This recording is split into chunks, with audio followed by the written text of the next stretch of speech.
గ్రామాలు మంచిగా ఉండేది, అది నాశనం పట్టిండ్రు. మున్సిపాలిటీలు అయితే మురిక్కుపాలు అయిపోయినాయి. మరి ఏం చక్కగా ఉన్నట్టు, ఏం బాగున్నదన్నా?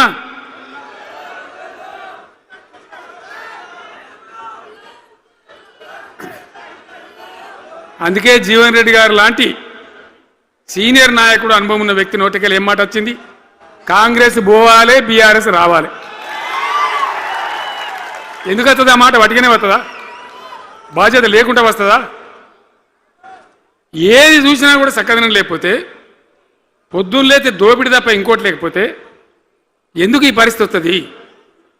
రాష్ట్ర ఆర్థిక పరిస్థితి నాశనం, ఉద్యోగస్తులు ఆగం, రిటైర్డ్ ఉద్యోగస్తులు ఆగం, విద్యార్థుల జీవితాలు ఆగం, ఆటో కార్మికుల జీవితాలు ఆగం.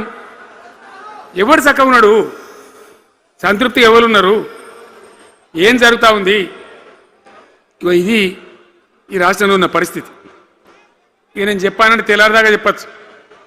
నేను ఒకటే మీద మనవి చేస్తూ ఉన్నా, ఖచ్చితంగా మళ్ళా ఎట్టి పరిస్థితులలో ఎవరు ఏమన్నా సరే ఖచ్చితంగా రావాలి. ఇంకా ఈ అందానికి ఒకటి బోడముండ హైడ్రాని తెచ్చిపెట్టింది. దానికి ఆ హైడ్రాకు ఆ పిసిసి ప్రెసిడెంట్ అనుకోడు ఆయన, కాంగ్రెస్ కమిటీ అధ్యక్షుడు, ఆయన నిజామాబాద్లో పోయి చెప్తుండు, హైదరాబాద్లో హైడ్రా, నిజామాబాద్ కూడా తెత్తాం బిడ్డ, నిజామాబాద్లో నిడ్రా, రేపు జగిత్యాలలో కూడా జిడ్రా అంటాడు. ఇక అది ఏం కావాలి? మొత్తం పేదల కొంపలని కూల్చుడేనా? కేసీఆర్ రాజ్యానికి వచ్చినప్పుడు 3.5 లక్షల మందికి పేదలు ఎక్కడ ఉన్నారో అక్కడనే పట్టాలు ఇచ్చినాం. వాళ్ళని ఆగం చేయకుండా పాపం గరీబోళ్ళు 3.5 లక్షల కుటుంబాలకు హైదరాబాదు చుట్టుపక్కల వేరే పట్టణాల్లో కూడా పట్టాలు ఇచ్చిన వాళ్ళని బతకనిచ్చిన.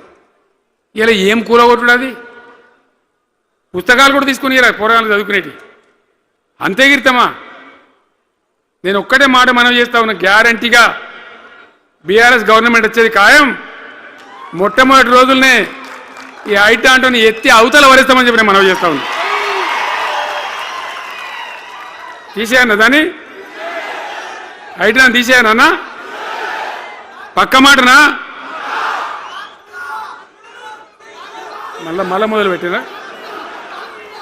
మొదలు పెట్టిరా ఇక జరాగు, 5 నిమిషాలు అది అయిపోతుంది. హైడ్రాని పీకేసి మొదటి సంతకంతోనే తీసి చెరువులో వాడేస్తాం దాన్ని. ఇప్పుడు మనం చేయలేం. 46,000 చెరువులు మంచిగా చేసినాం. ఏమన్నా గుడిసె కూడా కొలగొచ్చామా? ఇల్లు కూడా వచ్చామా? ఇదేమి ఇచ్చేంతరం నాకు అర్థం కాదు.